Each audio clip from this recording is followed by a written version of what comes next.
الحمد لله رب العالمين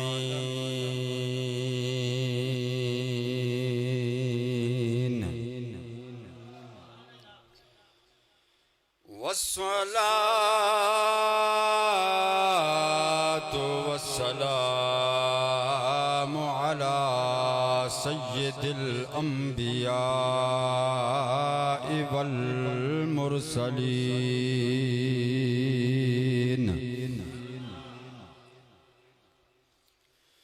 وعلى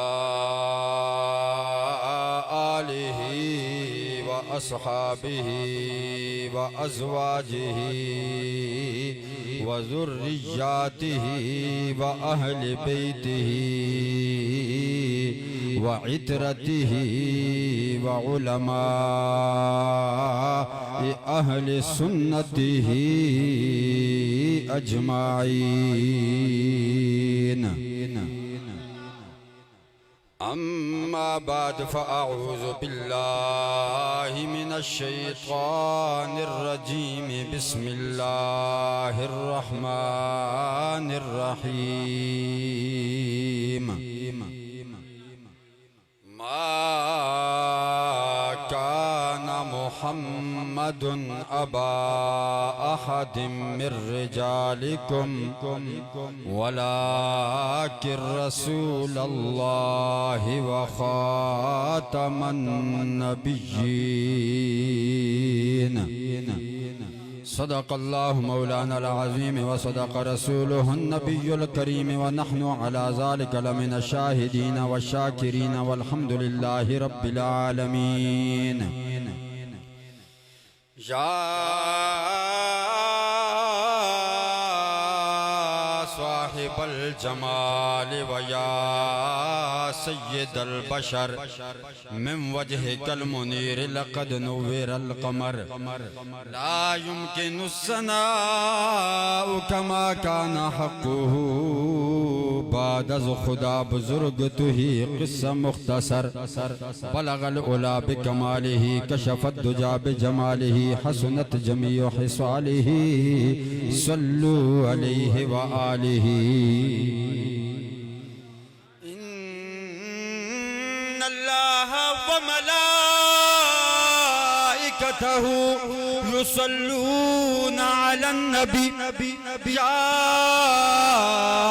أيها الذين آمنوا صلوا عليه وسلموا تسليما. اللهم صل على سيدنا ومولانا محمد وعلى آل سيدنا وأصحاب سيدنا ومولانا محمد وبارك وسلم وصل عليه. محبت کے ساتھ تمام احباب بآواز بلند درود و سلام پڑھ لیں. الصلاة والسلام علیکہ یا رسول اللہ وعلى آلک واصحابک یا حبیب اللہ. الصلاة والسلام علیکہ یا سیدی یا رسول اللہ وعلى آلک واصحابک یا حبیب اللہ. بعد از حمد و صلاة انتہائی قبل صد عزت و تکریم حاضرین و سامعین و ناظرین، میں انتہائی مشکور ہوں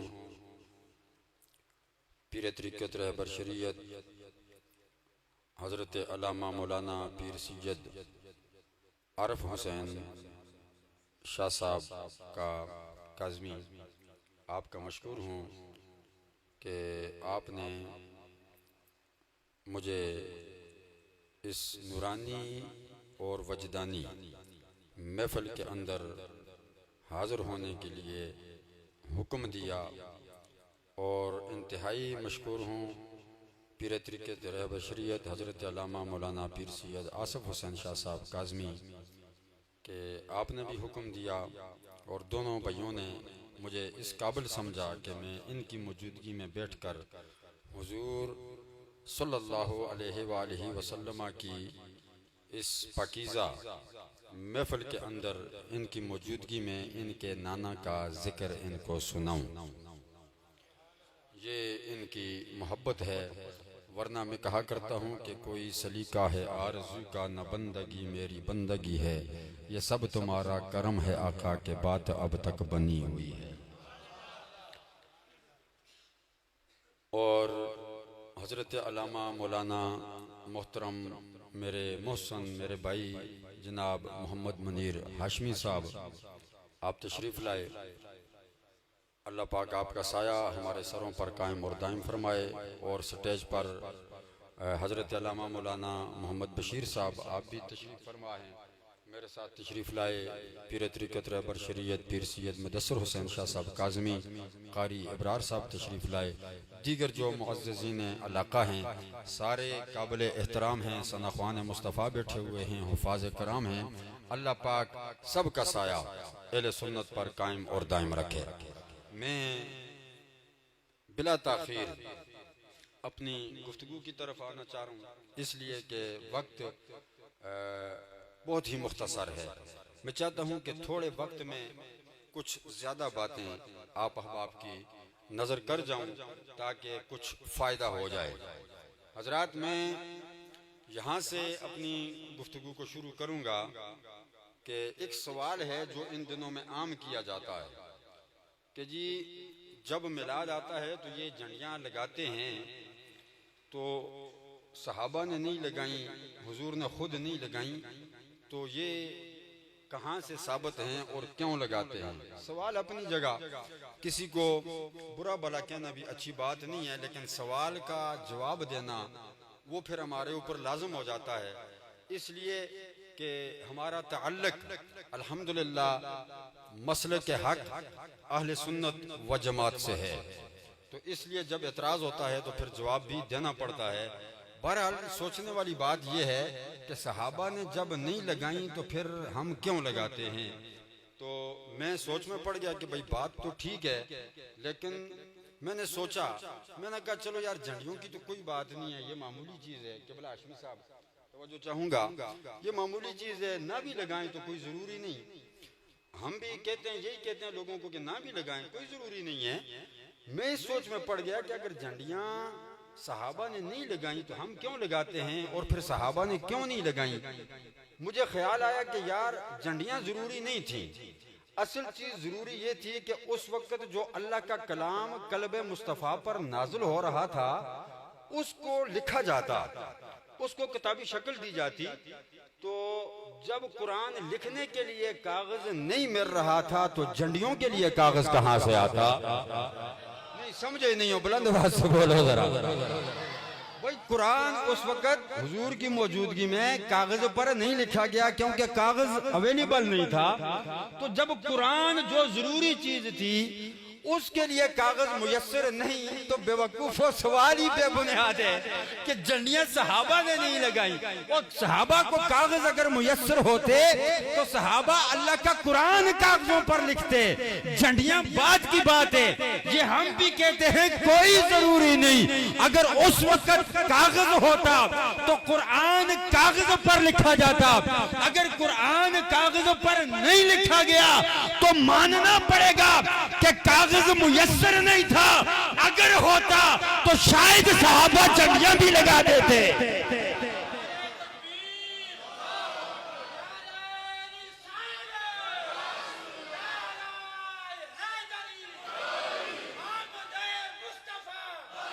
اچھا پھر سوچ میں پڑ گیا، پھر دوسرا سوال کر ڈالا، چلو جی ٹھیک ہے مان لیتے ہیں جی کاغذ نہیں ہوگا اس لیے نہیں لگائیں۔ پھر کہا جی 12 ربیع الاول کو، آج بھی میری فیس بک پر آپ دیکھیں تو کمنٹس آئے ہوئے ہیں کہ جی 40-50 سال پیچھے چلے جائیں تو لوگ 12 ربیع الاول نہیں کہتے تھے بلکہ 12 وفات کہتے تھے، تو آپ لوگ اس کو 12 ربیع الاول کہہ کے تو یہ جلسے جلوس، تو یہ جھنڈیاں، تو یہ لائٹنگ، تو یہ کیا سلسلہ ہے؟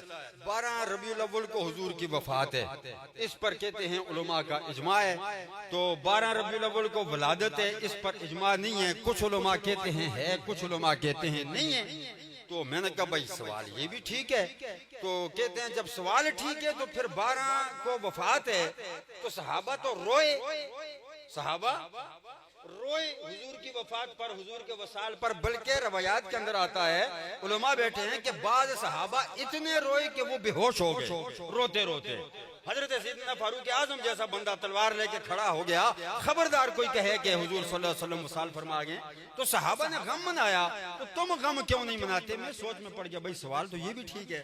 پھر میں نے سوچا بھائی اب اس کا بھی جواب ہونا چاہیے کہ صحابہ روئے 12 ربیع الاول کو وفات ہوئی, ہم خوشیاں مناتے ہیں, تضاد تو ہے. پھر اس کا مطلب ہے ہم صحابہ کے نقش قدم پر نہیں چل رہے. پھر میرے ذہن میں خیال آیا بھائی صحابہ کیوں روئے اور ہم کیوں نہیں رو رہے؟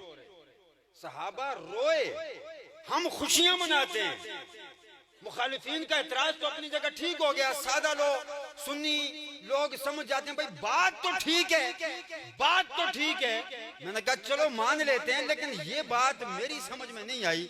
صحابہ روئے, کیوں روئے؟ صحابہ اس لیے روئے, بچوں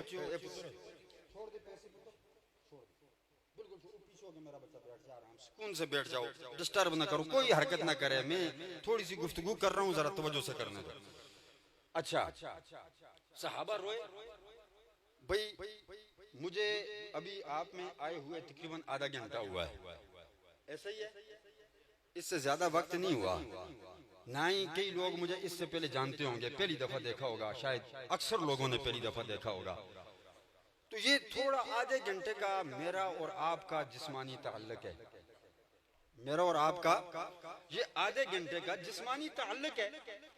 تو اگر اللہ کے کام ہے, میری ڈیتھ ہو جاتی ہے یہاں, میں مر جاتا ہوں, تو اکثر لوگ ہیں آپ میں سے جو غم زدہ ہو جائیں گے, جن کی آنکھوں میں آنسو آ جائیں گے, کہیں گے بھائی مہمان خصوصی بلایا تھا تقریر کے لیے, تو آیا آدھا گھنٹہ بیٹھا, ہاتھ پنجہ ملایا ہے, ڈیتھ ہو گئی, مر گیا. تو کئی فطرت انسانی کے تحت کئی لوگوں کی آنکھوں میں آنسو آ جائیں گے. آئیں گے یا نہیں آئیں گے؟ ذرا بولتے نہیں ہو.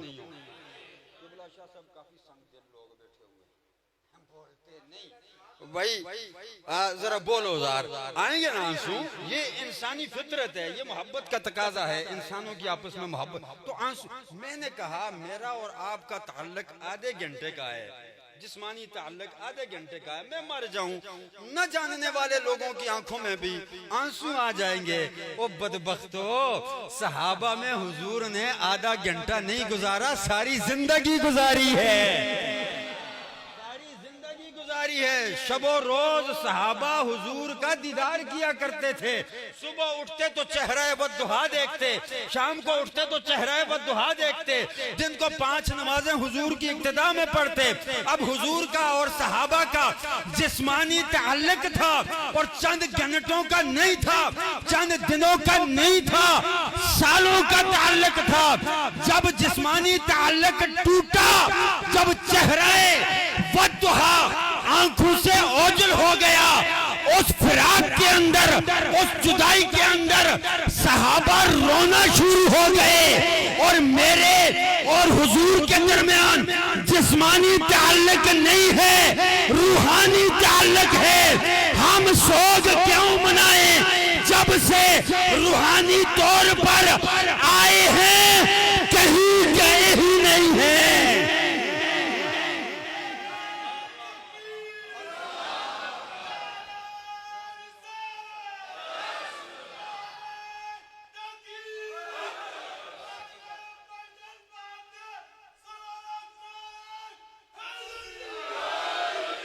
جب سے آئے ہیں, جب سے آئے ہیں, کہیں گئے ہی نہیں.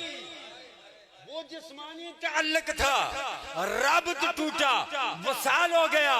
جسمانی تعلق ٹوٹنے پر صحابہ روئے, غم منایا, سوگ منایا. میرا اور میرے مصطفیٰ کا جسمانی نہیں روحانی تعلق ہے. جب سے آئے ہیں تب سے کہیں گئے ہی نہیں. کوئی ہے مسلمان جو یہ کہے کہ اس کے دل میں حضور نہیں؟ کوئی ہے جس کے دل میں حضور نہیں؟ وابیوں سے بھی پوچھو تو کہیں گے دل میں تو موجود ہیں، اور دیوبندیوں سے پوچھو کہیں گے دل میں تو موجود ہیں، اہل حدیث سے پوچھو کہیں گے دل میں تو موجود ہیں۔ اور بھائی یہی تو حاضر و ناظر کا مسئلہ ہے کہ دل میں موجود ہیں، دل میں موجود ہیں، دل میں موجود ہیں۔ جب دل میں موجود ہیں تو حضور کی موجودگی پر خوشیاں منا رہے ہیں۔ اللہ اکبر۔ صحابہ نے اس لیے نہیں منایا، ہم اس لیے منا رہے ہیں۔ ان کا جسمانی تعلق تھا، ٹوٹا ختم ہوا، غم منایا۔ ہمارا روحانی تعلق ہے، جب سے جڑا ہے ٹوٹا ہی نہیں، ٹوٹا ہی نہیں۔ ہم کیوں غم منائیں؟ پھر بھائی حضور پیدا ہوئے مکے میں کسی نے نہیں منایا، حضور پیدا ہوئے مکے میں کسی نے نہیں منایا۔ میں نے کہا جب حضور پیدا ہوئے مکے میں کون رہتا تھا؟ جب حضور پیدا ہوئے مکہ کے گرد و نواح میں کون رہتا تھا؟ کافر رہتے تھے، ان کا حضور سے کوئی تعلق نہیں تھا۔ میں نے کہا ان کا مصطفیٰ سے تعلق نہیں تھا، اس لیے انہوں نے نہیں منایا۔ ہمارا تعلق ہے، ہم منا رہے ہیں۔ تعلق نہیں تھا۔ اور روایات کے اندر آتا ہے کہ حضور کا جب ولادت ہوئی، حجرہ آمنہ میں حضور تشریف لائے، کعبہ کے اندر رکھے بت اوندے منہ زمین پر گر پڑے، بت خانوں میں جو چراغ جل رہے تھے وہ بجھ گئے، گویا کہ کفر کی عمارتوں کے اندر اندھیرا چھا گیا، ان پر موت آ گئی۔ اور ادھر دیکھو جس حجرے میں حضور تشریف لائے، آمنہ فرماتی ہیں کہ میں نے اپنے حجرے میں بیٹھ کر شام کے محلات کو دیکھ لیا۔ اب یہ میرا اور تیرا جھگڑا نہیں، بات کفر اور ایمان کی ہو رہی ہے۔ بھائی جن کا حضور سے تعلق نہ تھا وہاں تو اندھیرا ہو گیا، اور جن کا حضور سے تعلق تھا وہ مقام میرے رب نے نور علی نور فرما دیا ہے۔ تو اب سمجھ جاؤ کہ حضور کی آمد پر خوشیاں منانا یہ مومنوں کا طریقہ ہے، یہ ان کا طریقہ ہے جن کا تعلق مصطفیٰ سے ہے۔ اب کوئی منائے یا نہ منائے اس کی اپنی مرضی ہے۔ ہم کسی کو کافر نہیں کہتے، ہم یہ کہتے ہیں کہ طریقہ کار اپنا اپنا ہے۔ کوئی نمازیں پڑھ کے خوشی مناتا ہے، کوئی روزے رکھ کے خوشی مناتا ہے، جیسا کہ بخاری کے اندر حضور نے خود روزہ رکھا سمار والے دن کا، کوئی روزہ رکھ کے خوشی مناتا ہے۔ تو یہ بھی تو طریقہ ہے کہ کوئی جھنڈیاں اور لائٹنگ کر کے خوشیاں مناتا ہے، یہ بھی طریقہ ہے۔ یہ چند ایک باتیں میں نے نوجوانوں کا ذہن کھولنے کے لیے کی کہ بھائی اس لیے ہم کرتے ہیں کہ ہمارا مصطفیٰ سے روحانی تعلق ہے، اور جب سے ہے تب سے آج تک ٹوٹا نہیں، اور قیامت تک رہے گا انشاءاللہ، یہ ٹوٹنے والا نہیں ہے۔ جو آیت کریمہ پڑھی، آپ سوچیں گے مولوی صاحب ابھی آیت کی طرف نہیں آئے، ٹائم اوپر سے پورا ہو رہا ہے، تو انشاءاللہ میں ٹائم کے اندر ہی چھوڑوں گا، ٹھیک ہے، پریشان نہ ہو۔ جو آیت پڑھی اللہ نے فرمایا ما کان محمد ابا احد من رجالکم، فرمایا محمد صلی اللہ علیہ وسلم تم مردوں میں سے کسی کے بھی باپ، بولو کسی کے بھی باپ۔ مجھے اندازہ ہے کہ محفل کافی ٹائم سے شروع ہے، لیکن اس میں میرا کوئی قصور نہیں ہے، ٹھیک ہے، کہ آپ میرے ساتھ تھوڑی سی وہ رکھ کے بیٹھے ہوئے ہیں کہ مولوی صاحب مطلب اب جناب والا تنگ کر رہے ہیں، تو میرا کوئی قصور نہیں ہے یار، صبح سے محفل جاری ہے، تو یہ ایسی محفلوں میں بیٹھنا بھی محبت والوں کا کام ہے۔ تھوڑے سے آگے آگے ہو جاؤ تاکہ یہ آپ بھی آگے ہوں، جگہ آگے کریں۔ میں اپنی گفتگو شروع کر رہا ہوں اور چند منٹوں کے اندر میں آپ کی جان چھوڑ دوں گا۔ تھوڑا سا محفل کا ماحول بنائیں، یہ جگہ گیپ ختم کریں، آگے آگے ہو جائیں۔ باہر جو نوجوان وہ باہر جو بیٹھے ہوئے ہیں وہ بھی اگر شاید اندر آنا چاہیں تو وہ بھی اندر آ جائیں۔ اللہ اکبر، توجہ میری طرف رکھیں۔ فرمایا محمد صلی اللہ علیہ وسلم تم مردوں میں سے کسی کے باپ نہیں، ولیکن رسول اللہ، لیکن اللہ کے رسول ہیں۔ توجہ بھائی، توجہ، بیٹھتے جائیے، توجہ میری طرف رکھیے۔ ولیکن رسول اللہ، فرمایا لیکن اللہ کے رسول ہیں، وہ خاتم النبیین، اور آخری نبی بن کے دنیا میں تشریف لائے ہیں۔ اس طرح نہیں، بلند آواز سے بولو ذرا۔ یہ آپ خود کہہ دیں، میں بار بار کہوں گا تو ٹائم ضائع ہوگا، ٹائم ضائع نہ کریں، آپ سمجھ جائیں کہ ہاں سبحان اللہ کہنا ہے، ماشاءاللہ باشعور لوگ ہیں، سمجھدار لوگ ہیں۔ فرمایا محمد صلی اللہ علیہ وسلم تم مردوں میں سے کسی کے باپ نہیں۔ دو باتیں میں آپ کو سمجھانے کی کوشش کروں گا۔ پہلا جواب میں دوں گا محبت اور عشق کی زبان ہے، دوسرا جواب میں دوں گا جو علماء کرام نے اس آیت کریمہ کا دیا ہے۔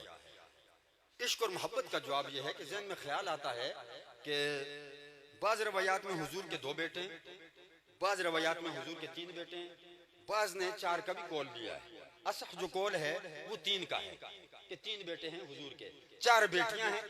کل 4 کا قول بیٹوں کا لیں تو کل 8 اولادیں، 3 کا قول لیں تو کل 7 اولادیں، 2 کا قول لیں تو کل 6 اولادیں، اور اصح قول لیں تو کل 7 اولادیں اللہ نے مصطفیٰ کو عطا فرمائی۔ موضوع آپ کی سمجھ میں تھوڑی دیر بعد آئے گا کہ میں بتانا کیا چاہتا ہوں آپ کو۔ اللہ اکبر، کل 7 اولادیں اللہ نے میرے مصطفیٰ کو عطا فرمائی۔ لیکن جب میں نے قرآن پڑھا تو قرآن کہتا ہے کہ ما کان محمد ابا احد من رجالکم ولکن رسول اللہ وخاتم النبیین، محمد صلی اللہ علیہ وسلم تم مردوں میں سے کسی ایک کے بھی باپ نہیں ہے۔ میں نے عشق کی زبان تھوڑی سی دیکھی کہ عشق کیا کہتا ہے تو مجھے آواز آئی کہ قرآن نفی کر رہا ہے اس بات کی کہ محمد صلی اللہ علیہ وسلم مردوں میں سے کسی کے بھی باپ نہیں ہیں۔ میں نے کہا بھائی پھر حضور کے 2، 3 یا 4 بیٹے جو اللہ نے عطا فرمائے وہ بھی ہیں، پھر زید بن حارثہ کو جن کی وجہ سے یہ آیت کریمہ نازل ہوئی ان کو بھی منہ بولا بیٹا حضور نے بنایا کہ یہ میرا بیٹا ہے۔ حسنین کریمین جو حقیقی نواسے ہیں ان کو بھی مصطفیٰ نے فرمایا میرے بیٹے ہیں۔ یہ بیٹا کہنا یہ میرا اور آپ کا نہیں، یہ مصطفیٰ کا کہنا ہے۔ میں ابھی کچھ اور کہوں باہر جا کے بدل جاؤں کوئی فرق نہیں پڑے گا، یہ مصطفیٰ نے کہا ہے تو رب کعبہ کی قسم پھر وہ بیٹے ہی ہیں مصطفیٰ کے، وہ بھی بیٹے ہیں۔ تو عشق سے میں نے پوچھا کہ عشق تو بتا چکر کیا ہے؟ میں نے دیکھا کہ حضور کے بیٹے بھی ہیں، بیٹیاں بھی ہیں، نواسے بھی ہیں۔ زید بن حارثہ کو بھی منہ بولا بیٹا بنا دیا، لیکن قرآن کہتا ہے کہ محمد صلی اللہ علیہ وسلم مردوں میں سے کسی کے باپ، بولو مردوں میں سے کسی کے باپ نہیں ہیں۔ تو عشق نے جو جواب دیا وہ جواب میں آپ کی نظر کرنا چاہتا ہوں۔ عشق نے مجھے بتایا کہ بھائی توجہ کر، میرے محبوب دنیا میں آئے، شادیاں کی، اللہ نے اولاد عطا فرمائی، 3، 4 بیٹے رب نے عطا فرمائے، 4 بیٹیاں عطا فرمائے۔ میں نے عشق سے پوچھا، مجھے سمجھ نہیں آئی۔ سیدہ فاطمہ کہتی ہیں میرے بابا ہیں، زینب کہتی ہیں میرے بابا ہیں، سیدہ رقیہ کہتی ہیں میرے بابا ہیں، سیدہ ام کلثوم کہتی ہیں میرے بابا ہیں، طیب و طاہر و ابراہیم کہتے ہیں میرے بابا ہیں، زید بن حارثہ کہتے ہیں میرے بابا ہیں، حسنین کہتے ہیں میرے بابا ہیں۔ مگر عشق سے جب میں نے پوچھا کہ قرآن کہتا ہے محمد صلی اللہ علیہ وسلم مردوں میں سے کسی کے باپ نہیں، عشق نے جواب دیا عقل دہرا، سمجھنے کی کوشش کر بھائی محمد صلی اللہ علیہ وسلم کیا ہیں؟ فرمایا فاطمہ کے بابا بعد میں ہیں، زینب کے بابا بعد میں ہیں، ام کلثوم کے بابا بعد میں ہیں، جناب حسنین کے نانا بعد میں ہیں، زید بن حارثہ کے منہ بولے بابا بعد میں ہیں۔ اگر محمد صلی اللہ علیہ وسلم کو سمجھ کر ماننا ہے تو پھر رشتے ناتوں سے نہ مانو، ولا کہ رسول اللہ سب سے پہلے محمد کو اللہ نے اپنا رسول بنا کر بھیجا ہے۔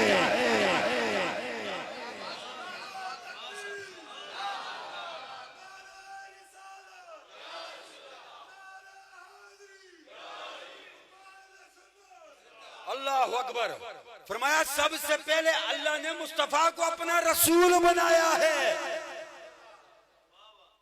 تھکے بیٹھے ہو تھوڑے جاگ کر ہاتھ اٹھا کر بولو ذرا سبحان اللہ۔ وہ بھائی وہ جو لوگ کہتے ہیں دیکھیں جی شادیاں کی دنیا میں آئے ہماری طرح ہیں، کھاتے پیتے ہیں، ان کی بھی بیٹیاں ہیں، ان کے بھی بیٹے ہیں، وہ بھی سوتے ہیں ہم بھی سوتے ہیں، انہوں نے بھی شادیاں کر دی ہم نے بھی شادیاں کر دی، ان کے بھی 2 ہاتھ ہیں ہمارے بھی 2 ہاتھ ہیں، ان کی بھی رشتہ داریاں برادریاں مکے میں رہنے والے ہیں ہم بھی ہیں، تو سو ہم ان کی طرح ہو گئے قرآن نے منہ پر تھپڑ مار کر کہا بند کر بکواس، یہ سارے یہ رشتے ناتے، یہ باپ بیٹا، یہ رشتہ داری، یہ برادری، یہ خون کا تعلق، یہ بعد کی باتیں ہیں۔ ابھی آدم بھی نہیں بنا تھا، محمد کو اللہ نے رسول بنا دیا تھا۔ اللہ اکبر۔ ماننا ہے تو پھر رسول مانو، ماننا ہے تو پھر کیا مانو؟ رسول مانو۔ یہ نہ مانو کہ ہمارے بڑے بھائی کی طرح ہے، ہماری طرح ہے، ہم ان جیسے وہ ہم جیسے۔ فرمایا نانا بند کر بکواس، یہ بعد کی باتیں ہیں۔ بابا ہیں فاطمہ کے لیکن بعد میں ہیں پہلے رسول ہیں۔ حسنین کے نانا ہیں بعد میں ہیں پہلے رسول ہیں۔ رسول مانو، رسول مانو، رسول مانو، باقی باتیں بعد میں کرو۔ یہ تھا عشق کا جواب جو میں نے آپ کو دیا۔ نہیں بعد میں ہو جائے گی اذان حضرت، کچھ بھی نہیں ہوتا، کوئی فرض واجب نہیں ہے اس طرح کا 1:30 بجے تو 1:30 پر دینی ہے۔ لوگوں کا عقیدہ درست کریں آپ۔ یہ کوئی قرآن و حدیث کا حکم نہیں ہے کہ جی 1:30 آپ نے ٹائم رکھ دیا تو سوئی پہ چڑھے تو اذان دیں، کوئی حکم نہیں ہے۔ ٹھیک ہے اذان دیں گے، ہم اذان دے کے نماز پڑھیں گے انشاءاللہ۔ مسلمان ہیں الحمدللہ، مجھ سے قابل علماء یہاں بیٹھے ہوئے ہیں، اگر میں نے کچھ غلط کیا تو وہ مجھے روکیں گے، آپ فکر نہ کریں۔ تقریر ڈسٹرب ہوتی ہے سر۔ اللہ اکبر۔ یہ تھا عشق کا جواب۔ علماء نے فرمایا کہ اللہ نے فرمایا ہے ما کان محمد ابا احد من رجالکم، تم مردوں میں سے کسی کے باپ نہیں، مردوں میں سے، بیٹے تو رب نے عطا فرمائے، بولو نا یار، مردوں میں سے کسی کے باپ نہیں، بیٹے رب نے عطا فرمائے، لیکن سن بلوغت کو نہیں پہنچے، بچپن میں ہی اللہ نے اٹھا دیے۔ ختم نبوت کا دم بھرنے والوں، بچپن میں ہی اللہ نے اٹھا لیا۔ سوال اٹھا کہ بھائی یا تو پھر اللہ پیدا ہی نہ کرتا، حضور کو اولاد عطا ہی نہ فرماتا، اگر اولاد بیٹے عطا فرما دیے تھے تو ان کو جوان ہونے دیتا، بچپن میں ہی کیوں اٹھا لیا؟ تو اس کے دو جواب ہیں۔ دو جواب کیا ہیں؟ دو جواب یہ ہیں کہ بھائی پہلا جواب یہ ہے کہ اگر حضور کو اللہ بیٹے نہ عطا فرماتا تو یہ بھی حضور کی شان میں کمی تھی۔ بیٹے عطا فرمانے کے باوجود کچھ مخالفوں نے ابتر کہا، جس کا جواب اللہ کے قرآن نے سورہ کوثر میں دیا۔ میں اس طرف نہیں جاتا، موضوع سے ہٹ جاؤں گا۔ بیٹے عطا فرمانے کے باوجود یہ تانا دیا، اور اگر اللہ بیٹے نہ عطا فرماتا تو پھر تانا پکا ہو جاتا کہ نعوذ باللہ محمد صلی اللہ علیہ وسلم کو اللہ نے اولاد نرینہ نہ عطا فرمائی، اولاد نرینہ سے محروم رکھا۔ فرمایا محبوب تجھے بیٹوں کا باپ بھی بنائیں گے، اس شان میں بھی کمی نہیں آنے دیں گے، دنیا والوں کی زبانیں بند رکھیں گے، تجھے ہر شان سے مالا مال فرمائیں گے۔ بیٹے عطا فرما دیے، اس لیے عطا فرمائے کہ لوگوں کی زبانیں بند ہوں۔ اچھا عطا فرما دیے، پھر وہ جوان ہو جاتے، اللہ ان کو زندگی عطا فرما دیتا، بچپن میں کیوں اٹھا لیے؟ تو اس کے بھی دو جواب ہیں۔ وہ کیا ہیں بھائی؟ پہلا جواب یہ ہے کہ اگر اللہ حضور کے بیٹوں کو جوان کرتا تو یا وہ نبی نہ ہوتے یا پھر وہ نبی ہوتے، یا نبی نہ ہوتے یا نبی ہوتے۔ اگر نبی نہ ہوتے تو یہ بھی شان میں کمی تھی، حضور کی شان میں۔ کیوں؟ اس لیے کہ سابقہ جتنے انبیاء گزرے ان کے بیٹوں کو اللہ نے نبوتیں عطا فرمائیں۔ آدم کے بیٹے شیس کو، ابراہیم کے دو بیٹوں کو، اسحاق کے بیٹے یعقوب کو، یعقوب کے بیٹے یوسف کو، کئی مثالیں ہیں، اس طرف نہیں جا رہا۔ سابقہ پیغمبروں کے بیٹوں کو اللہ نے نبوتیں عطا فرمائیں، اور اگر حضور کے بیٹے جوان ہو جاتے، اللہ نبوت نہ عطا فرماتا تو پھر لوگ تانے دیتے، شان میں کمی ہوتی۔ لوگ کہتے دیکھو جی پچھلے پیغمبروں کے بیٹے تو نبی بنے، رب نے اپنے محبوب کے بیٹوں کو نبی نہ بنایا، تو رب کو یہ تانا بھی گوارا نہ تھا، یہ تانا بھی گوارا نہ تھا، محبوب ہم تیرے بیٹے کو جوان نہیں ہونے دیں گے، لوگوں کی زبانیں بچپن میں ہی بند کر دیں گے، نہ وہ جوان ہوں گے، نہ نبوت ملنے کا وقت آئے گا، نہ ہی لوگوں کا منہ کھلے گا، نہ ہی لوگ بک بک کریں گے۔ تو یا اللہ نبوت کیوں نہ عطا فرمائی؟ جوان کر کے زندگی عطا فرما کے نبوت عطا فرما دیتا۔ فرمایا نا اگر جوان کر کے نبوت عطا فرماتا پھر بھی بات میرے محبوب کی ختم نبوت کی تھی، میں نے محبوب کے بچوں کو بچپن میں تو اٹھا لیا مگر مصطفیٰ کی ختم نبوت پر فرق نہ آنے دیا۔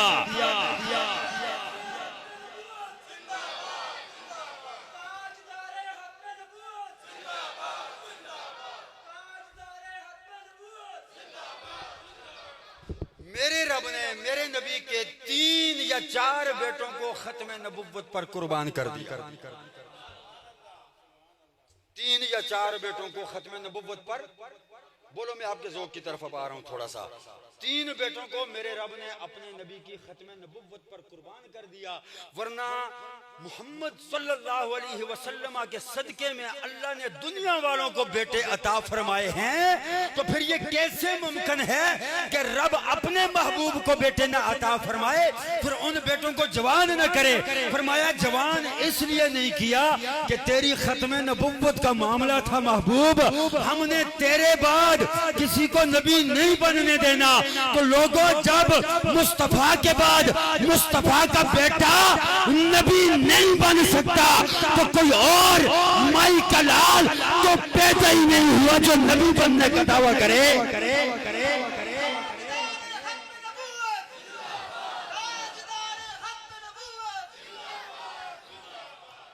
گویا کہ ختم نبوت کا تاج میرے رب نے ایک ہی بنایا تھا اور بنایا سر مصطفیٰ کے لیے تھا۔ فرمایا وہ ایک ہی ہے محمد جس کے لیے ہم نے ختم نبوت کا تاج بنایا ہے، اس تاج کو آگے نہیں چلنے دیں گے، یہ اسی سر مبارک پر فٹ آ جائے گا، اس لیے کہ ہم نے اپنے نبی جیسا دوسرا بنایا ہی کوئی نہیں، محمد جیسا دوسرا آیا ہی کوئی نہیں۔ محمد بھی ایک ہی بنایا ہے، ختم نبوت کا تاج بھی، بولو ذرا، ختم نبوت کا تاج بھی، اس لیے آپ کے ذوق کے لیے عرض کر دوں کہ سرکار جیا سوہنا آیا نہ آنا سرکار جیا سوہنا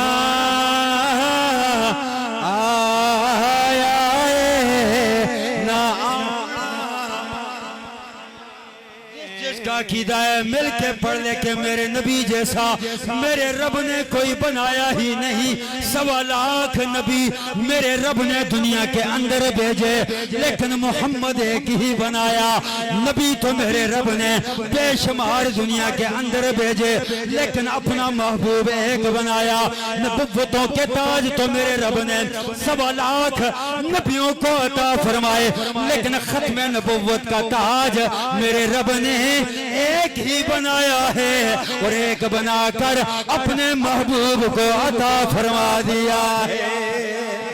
مل کے پڑھ لو سرکار جیا سوہنا آیا نہ آنا، بولو بولو سرکار جیا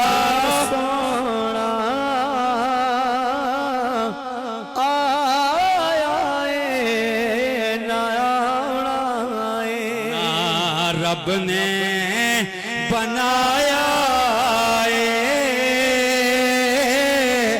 نہ رب نے بنانا نہ رب نے بنایا نہ رب نے۔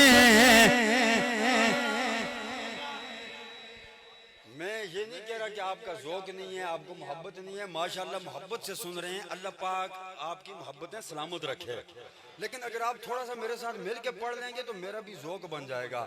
جو بعض لوگوں کی اپنی اپنی طبیعت ہوتی ہے، قبلہ ہاشمی صاحب، کچھ لوگ خاموشی سے سنتے ہیں، توجہ سے سنتے ہیں، میں ان کو نہیں کہہ رہا، ان کا مزاج ایسا ہے کہ وہ توجہ سے خاموشی سے سنتے ہیں، لیکن کچھ لوگ ہوتے ہیں نا وہ محبت کا اظہار کرتے ہیں، تو جو محبت والے بیٹھے ہیں محبت سب کو ہے لیکن جن کا مزاج خاموش سننے کا ہے وہ خاموشی سے سن رہے ہیں، لیکن جو تھوڑے ذوق اور شوق والے بیٹھے ہیں وہ ذرا مل کے پڑھ لیں تاکہ سب کی حاضری لگ جائے.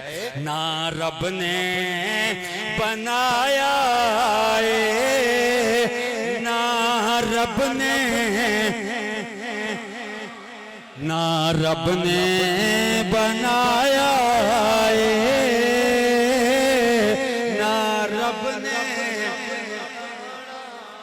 ختم نبوت کا معاملہ اتنا سنگین معاملہ ہے, اتنا نازک معاملہ ہے کہ اس معاملے کو میرے رب نے اتنا نازک بنایا کہ میرے نبی کے 3 بیٹوں کو میرے رب نے اپنے نبی کی ختم نبوت پر قربان فرما دیا.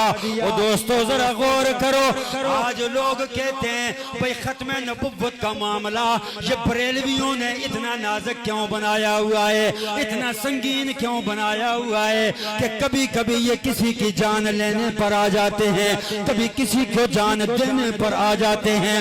ختم نبوت کا معاملہ آ جائے یہ جان دینے کے لیے بھی تیار ہو جاتے ہیں, جان لینے کے لیے بھی تیار ہو جاتے ہیں.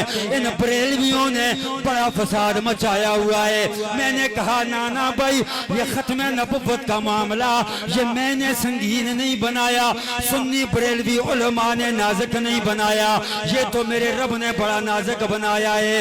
ایک طرف میرے رب کی توحید ہے, ایک طرف میرے نبی کی ختم نبوت ہے. فرمایا میرے سونیا جس طرح میری توحید کا معاملہ بڑا ہی نازک و سنگین ہے, دوسرے نمبر پر اس کائنات کے اندر اپنی توحید کی طرح ہم نے تیری ختم نبوت کا معاملہ بھی بڑا نازک بنا دیا ہے. توحید کا معاملہ نازک ہے نا کہ کہتے ہیں کہ جی استاد کے ہاتھ بھی جھک کے چومو تو شرک ہو جاتا ہے. یہ وہ کہتے ہیں, میں نہیں کہہ رہا. پیروں کے ہاتھ بھی چومو تو شرک ہو گیا, قبرستان جا کے دعا کر لو تو بھی شرک ہو گیا. کہتے ہیں اتنا نازک ہے. میں نے کہا وہ اتنا نازک ہے تو پھر میرے نبی کی ختم نبوت کا معاملہ بھی اتنا ہی نازک ہے. بلند آواز سے بولو ذرا.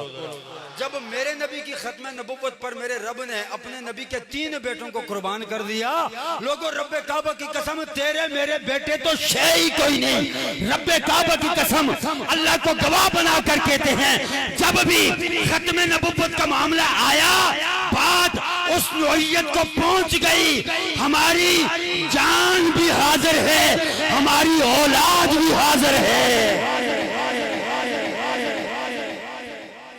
اس میں پیچھے ہٹنے والے نہیں, ہم جانیں بھی حاضر ہیں, مال بھی حاضر ہے, اولاد بھی حاضر ہے. بولو ذرا محبت سے بلند آواز سے. میرے نبی کے بیٹوں کو قربان کیا, پھر صحابہ نے قربانیاں دی. مسلمہ کذاب نے جب خط لکھا نا میرے مصطفیٰ کو کہ آدھے علاقے کا نبی میں بن جاتا ہوں, آدھے کے نبی آپ ہیں, مل بانٹ کر کھاتے ہیں, فساد نہیں کرتے, جنگ نہیں کرتے, آدھا آپ کھائیں آدھا میں کھاتا ہوں. جب یہ خط میرے مصطفیٰ تک پہنچا نا تو میرے مصطفیٰ کے چہرے کا رنگ متغیر ہو گیا. کاغذ پنسل منگوایا, تحریراً میرے مصطفیٰ نے جواب دیا. اپنے نبی کے جواب پر ذرا بلند آواز سے بولو ذرا سبحان اللہ. آئیے حضرات, میرے مصطفیٰ نے قلم منگوا کر جواب عنایت فرمایا. میرے مصطفیٰ نے اپنے ید اللہ والے ہاتھوں سے لکھا. فرمایا اے مسلمہ تو کذاب ہے, تو جھوٹا ہے, تو لعنتی ہے, ملعون ہے, تو جھوٹا دعوے دار ہے. تجھے میرا رب نبی نہیں بنا سکتا, نہ ہی میرے نبوت میں میرا رب تجھے شراکت دار بنا سکتا ہے.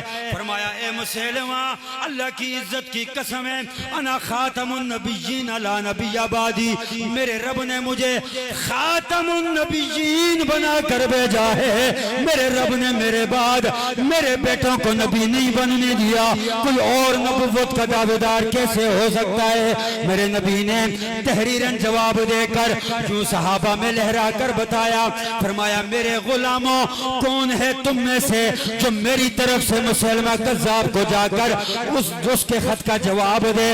سارے صحابہ بیٹھے ہوئے ہیں, ابو بکر بیٹھے ہوئے ہیں, عمر بیٹھے ہوئے ہیں, عثمان بیٹھے ہوئے ہیں, مولا علی جیسے شیر خدا بیٹھے ہوئے ہیں. لیکن آخری صفوں میں سے میرے نبی کا ایک کمزور غلام اٹھ کر کھڑا ہوا.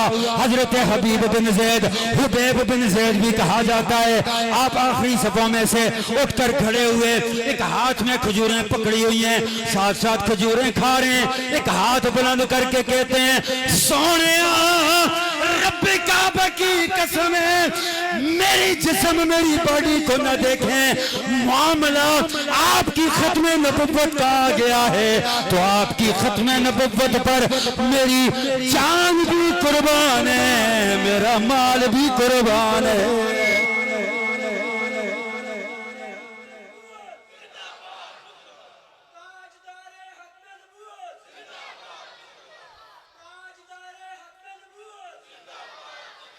فرمایا میرے آقا آپ کی ختم نبوت میں میرا تن من دہن سب کچھ قربان ہے, آپ کی طرف سے جواب دینے مسلمہ کو میں جاؤں گا. میرے مصطفیٰ کا یہ پیارا غلام خط لے کر مصطفیٰ کی بارگاہ سے نکلا, مسلمہ کی طرف روانہ ہو گیا. جب وہاں پر پہنچا مسلمہ کے دربار میں کھلبلی مچ گئی, چیلے چمچے اکٹھے ہو گئے. خیال تھا شاید محمد کی طرف سے جواب آیا ہے صلی اللہ علیہ وسلم, جواب آیا ہے کہ شاید جو ہم نے مشورہ دیا تھا وہ مصطفیٰ نے قبول فرما دیا. اب خط لے کر حضرت حبیب بن زید نے فرمایا, کہاں ہے تمہارا مسلمہ؟ مسلمہ کے پاس میرے مصطفیٰ کے غلام کو لے گئے. مسلمہ اپنے تخت پر بیٹھا ہوا ہے, کہنے لگا کہ ہاں بھائی جواب لے کر آیا ہے. حضرت حبیب بن زید فرمانے لگے کہ ہاں میں اپنے نبی کا جواب لے کر آیا ہوں.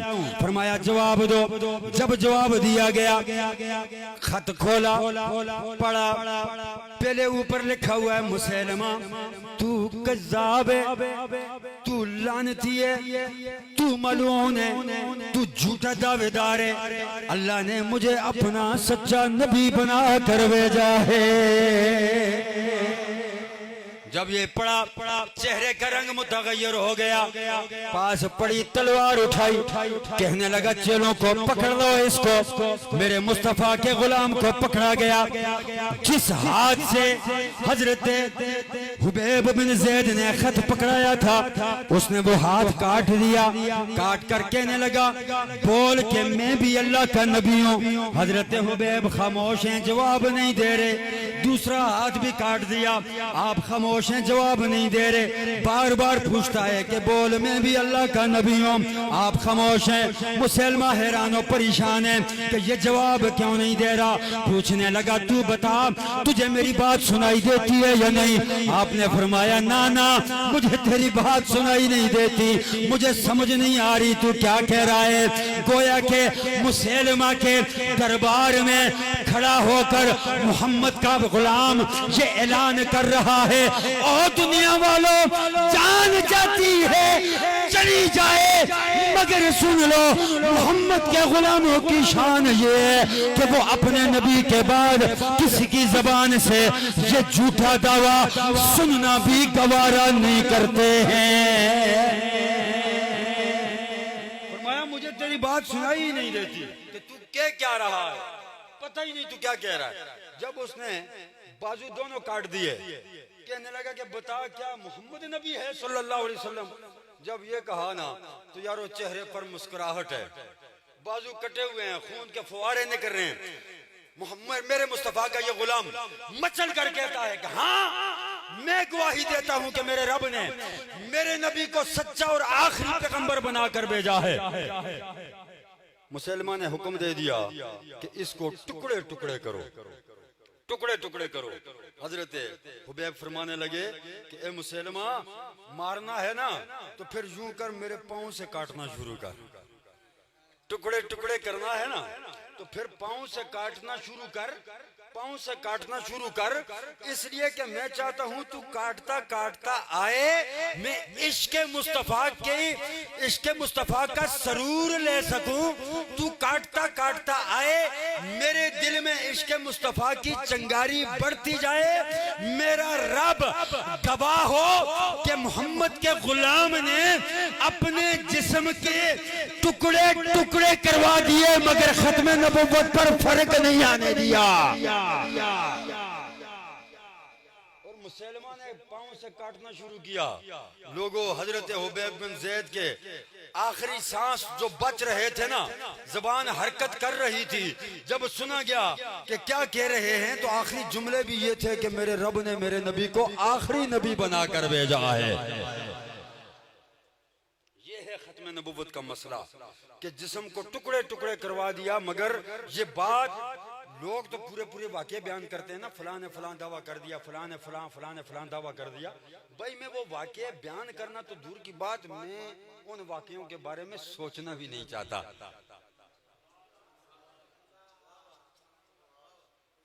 ہاشمی صاحب، قبلہ صاحب، میں غلط تو نہیں کہہ رہا؟ کوئی ایسی بات کرے ہم اس کی بات سننا ہی گوارا نہیں کرتے، بجائے یہ کہ ہم اس کو ممبروں پر بیٹھ کر بیان کریں کہ فلاں نے یہ کہہ دیا۔ نہ بھائی، کیوں بیان کریں؟ بیان کرنا ہے تو مصطفیٰ کی ختم نبوت کو بیان کریں گے، کسی جھوٹے کی بات کیوں کریں؟ ہم تو یہ کہتے ہیں کہ ہمارے نبی جیسا آیا ہی کوئی نہیں، رب نے دوسرا محمد بنایا ہی کوئی نہیں۔ حضرت حبیب نے سب کچھ اپنے جسم کے ٹکڑے ٹکڑے کروا دیے، مگر مصطفیٰ کی ختم نبوت پر بات نہ آنے دی، آنچ نہ آنے دی، فرق نہ آنے دیا۔ عشق سرکار میں جو حد سے گزر جاتے ہیں، عشق سرکار میں جو حد سے گزر جاتے ہیں، قسم اللہ کی وہ لوگ سنور جاتے ہیں، قسم اللہ کی وہ لوگ سنور جاتے ہیں، عشق سرکار میں۔ اور یہ نہ سوچو کہ وہ آئیں گے تو بیٹھیں گے کہاں، یہ نہ سوچو کہ وہ آئیں گے تو ٹھہریں گے کہاں،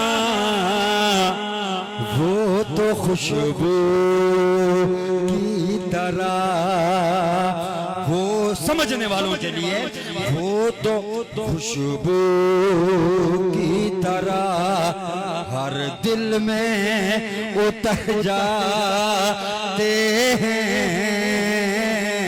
وہ تو خوشبو کی طرح ہر دل میں۔ مل کے پڑھ لو ذرا، اللہ کرے کہ آپ کو مصطفیٰ کی زیارت نصیب ہو جائے، دل میں مصطفیٰ کا گھر بن جائے، آپ کے دل میں عشق مصطفیٰ کی شمع روشن ہو جائے، رات کو گھر میں جا کر سوئیں، بستر استراحت پر لیٹ کر آنکھیں بند کریں، میرا رب کرم فرمائے، میرا رب مہربانی فرمائے، آپ کی محبت، آپ کے عشق کو قبول فرماتے ہوئے میرا رب خواب کے اندر اپنے نبی کے ہر غلام کو چہرہ مصطفیٰ کی زیارت نصیب فرمائے۔ کہ پڑھ لو ذرا، وہ تو خوشبو کی طرح ہر دل میں اتر جائے، بولو بولو، وہ تو خوشبو کی طرح ہر دل میں۔ اور گھر سجا کر، یہ آپ نے بھی گھر سجائے ہوئے ہیں، مسجدیں سجائی ہوئی ہیں، گھر سجا کر یہ حضرت انصاری نے کہا، گھر سجا کر یہ حضرت انصاری نے کہا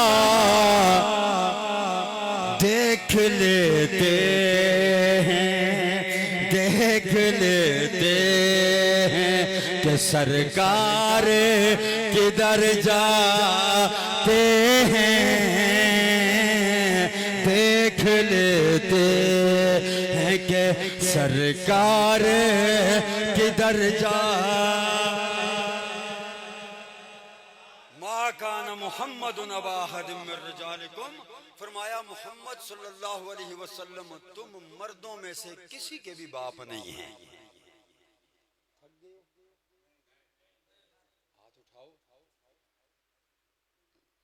جو تھکے ہوئے ہیں میں ان کو کہہ رہا ہوں, محبت والے بیٹھے ہیں. اب ذرا ہاتھ اٹھا کر بولو ذرا سبحان اللہ. اچھا قبلہ شاہ صاحب مبارکباد دوں گا آپ کو کہ آپ کے لوگ اتنے باشعور اور سمجھدار ہیں کہ محبت والے بھی ہیں اور ذوق والے بھی ہیں. یہ میں آپ کی خوشامد نہیں کر رہا, خوشامد مجھے آتی نہیں, کئی لوگ مجھ سے ناراض ہو جاتے ہیں کہ یہ زبان کا بڑا کوڑا آدمی. مجھے آپ کی محفل پسند آ رہی ہے, میں اس لیے آپ کی تعریف کر رہا ہوں. اللہ آپ کا ذوق اور شوق برقرار رکھے. آخری بات ہے, قبلہ شاہ صاحب مڑ مڑ کے گھڑی کی طرف دیکھ رہے ہیں کیونکہ انتظامیہ بھی بڑی سخت ہوتی ہے. بعض دفعہ آرڈر ہوتا ہے کہ سوئی سے اوپر 1 منٹ نہ ہو جی, تو گھڑی کی طرف دیکھ رہے ہیں قبلہ شاہ صاحب. لیکن ایک بات میں آپ احباب کو بتانا چاہتا ہوں, صرف 2 منٹوں کے اندر اگر اجازت دیں تو, علماء سے بھی اجازت ہو تو صرف ایک بات 2 منٹوں کے اندر. وہ نقطہ ہے بڑا باریک اور عقیدے کا نقطہ ہے. ضروری ہے کہ اپنے عقائد کی بھی ترجمانی کی جائے اور حفاظت کی جائے. فرمایا تم مردوں میں سے کسی کے باپ نہیں. رجالکم, رجل مرد کے لیے بولا جاتا ہے, اور مرد کسے کہتے ہیں؟ توجہ بھائی, یہ بڑا باریک نقطہ ہے, باہر والے نوجوانوں کی بھی توجہ چاہوں گا. مرد اس انسان کو کہا جاتا ہے, یوں تو میں بھی مرد ہوں, آپ بھی مرد ہیں, لیکن اصطلاح کے اندر مرد کی کچھ تعریف بیان کی گئی ہے کہ مرد کون ہے. مرد وہ ہے جو بالغ بھی ہو, عاقل بھی ہو, باشعور بھی ہو, سمجھدار بھی ہو, فہم و ادراک والا بھی ہو, اور زندہ بھی ہو. میں بڑا باریک نقطہ آپ کو سمجھانے لگا ہوں. یہ مرد کی پہچان ہے, عاقل, بالغ, باشعور, سمجھدار, دانا. سب سے اہم بات جو ہے وہ کیا ہے؟ زندہ ہو. وہ کیا ہے؟ پاگل اور مجنون انسان کو بھی کامل مرد, بولو نا ذرا, کامل مرد کوئی نہیں کہتا. دیوانے کو بھی کامل مرد کوئی نہیں کہتا. جناب والا بندہ مر جائے تو مرنے کے بعد بھی اسے مرد کوئی نہیں کہتا, میت کہا جاتا ہے. نہیں سمجھے نہیں ہو, بڑا باریک نقطہ ہے, میں توجہ چاہوں گا. مر جائے بندہ تو اس کو میت کہا جاتا ہے, ڈیڈ باڈی کہا جاتا ہے. مرد بولو ذرا, مرد کوئی نہیں کہتا. اللہ کا قرآن کہتا ہے ما کانا محمد ابا احد من رجالکم. یہ تم مردوں میں سے کسی کے باپ, بولو تم مردوں میں سے کسی کے باپ نہیں ہیں. تو اصطلاح میں علماء نے ترجمہ کر دیا بھئی لفظ رجل استعمال ہوا ہے, تو اب رجل عاقل, بالغ, باشعور, سمجھدار, دانا, زندہ بندے کو مرد کہا جاتا ہے. میں نے کہا بھائی اصطلاح بھی تیری ہے, جواب میرا ہے.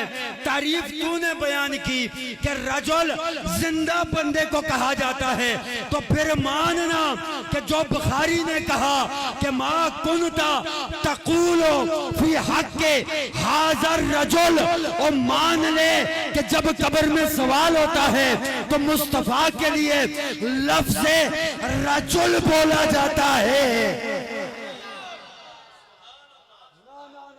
اکثر لوگوں کی سمجھ میں نہیں آیا, پھر سمجھا رہا ہوں.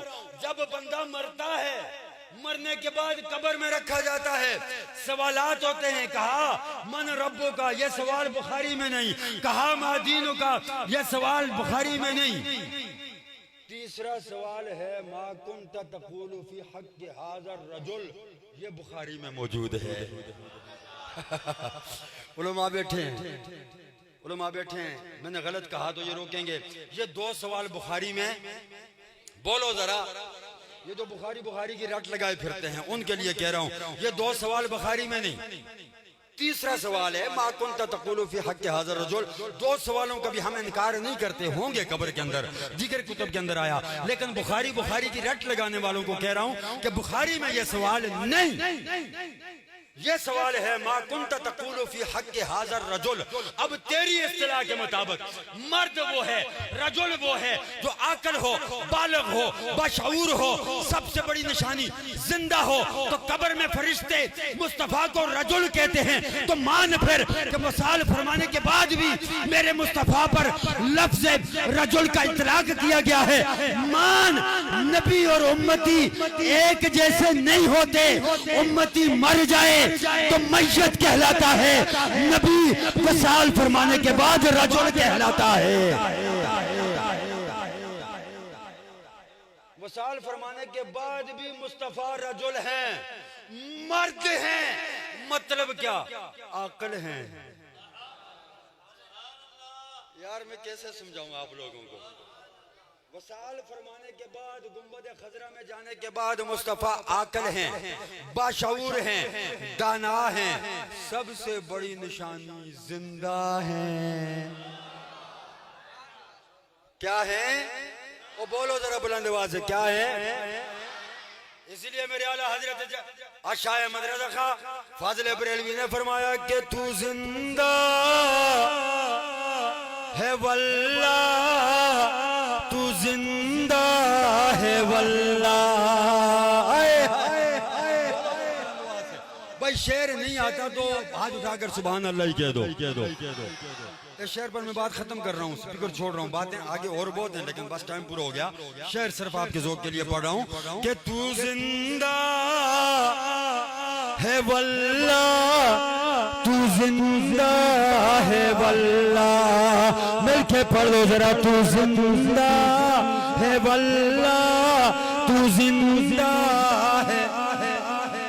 ذرا نوجوان ذرا ہاتھوں کو لہرا کر پڑھ لو، آخری لمحات ہیں، بات ختم ہو گئی، مل کے پڑھ لو، محبت کا اظہار کرو۔ تو زندہ ہے واللہ، تو زندہ ہے، بولو بولو، تو زندہ ہے واللہ، تو زندہ ہے واللہ۔ میری چشم عالم سے چھپ جانے والے، تو زندہ ہے واللہ، تو زندہ ہے واللہ۔ میری چشم عالم سے چھپ جانے والے، اور تیرا کھائیں، تیرا کھائیں۔ میرے اعلیٰ حضرت نے تو یوں لکھا، تیرا کھائیں تیرے غلاموں سے الجھے۔ میں نے کہا اعلیٰ حضرت جی کوئی بات نہیں، غلاموں سے الجھتے رہیں، ہمیں کوئی فرق نہیں پڑتا، الجھنا ہمیں بھی آتا ہے، بات الجھنے کی نہیں، غلاموں کے ساتھ الجھنے کی بات نہیں۔ بات کیا ہے؟ تیرا کھائیں تیری ہی شانوں پہ الجھے، یہ میرا لفظ ہے، تیرا کھائیں تیری ہی شانوں پہ الجھے، عجب ہیں یہ کھانے غران والے، مل کے پڑھ لو، تو زندہ ہے واللہ، تو زندہ ہے واللہ۔ اس لفظ پر ہاتھ اٹھا کر پڑھو، پتہ چلے کس کس کا عقیدہ ہے، کون کون اپنے نبی کو زندہ مانتا ہے۔ مل کے پڑھ لو، تو زندہ ہے واللہ، تو زندہ ہے واللہ۔ میری چشم عالم سے چھپ جانے والے، رہے گا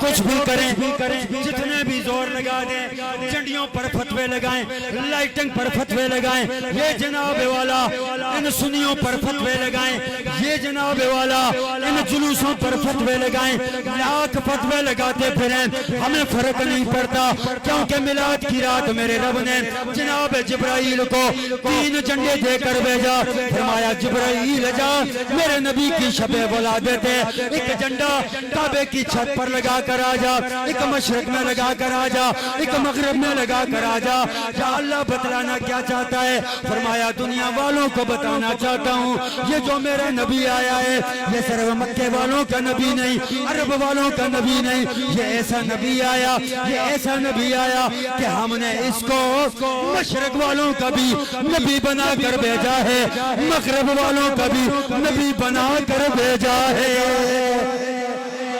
رہے گا یوں ہی ان کا چرچا، رہے گا یوں ہی ان کا چرچا، رہے گا بڑے خاک جل جانے والے، رہے گا یوں ہی ان کا چرچا، رہے گا بڑے خاک ہو جائیں جل جانے والے، تو زندہ ہے واللہ، تو زندہ ہے واللہ، بولو وہ ہاتھ اٹھا کر باہر تک بولو ذرا پتہ چل جائے، تو زندہ ہے واللہ، تو زندہ۔ آکاش بھائی کیمرہ گھماؤ، پتہ چلے سنیوں کا عقیدہ کیا ہے، باہر تک نوجوان ویڈیو بناؤ، ہر بندہ اظہار کرے اس بات کا کہ میرا نبی کل بھی زندہ تھا، آج بھی زندہ ہے۔ مل کے پڑھ لو ذرا، تو زندہ ہے واللہ، تو زندہ ہے واللہ، تو زندہ ہے واللہ، تو زندہ ہے واللہ، میری چشم عالم سے چھپ جانے والا، بولو ذرا آخری بار پڑھ لو، تو زندہ ہے واللہ، تو زندہ ہے واللہ، میری چشم عالم سے چھپ جانے والا، رہے گا یوں ہی ان کا چرچا، رہے گا بڑے خاک ہو جائیں جل جانے والے، تیرا کھانے تیرے شانوں پہ الجھیں، عجب ہیں یہ کھانے غرانے والے، کیا ہے کہ چمک تجھ سے پاتے ہیں سب پانے والے، چمک تجھ سے پاتے ہیں سب پانے والے، میرا دل بھی چمکا دے چمکانے والے۔ اللہ اکبر، فرمایا ما کانا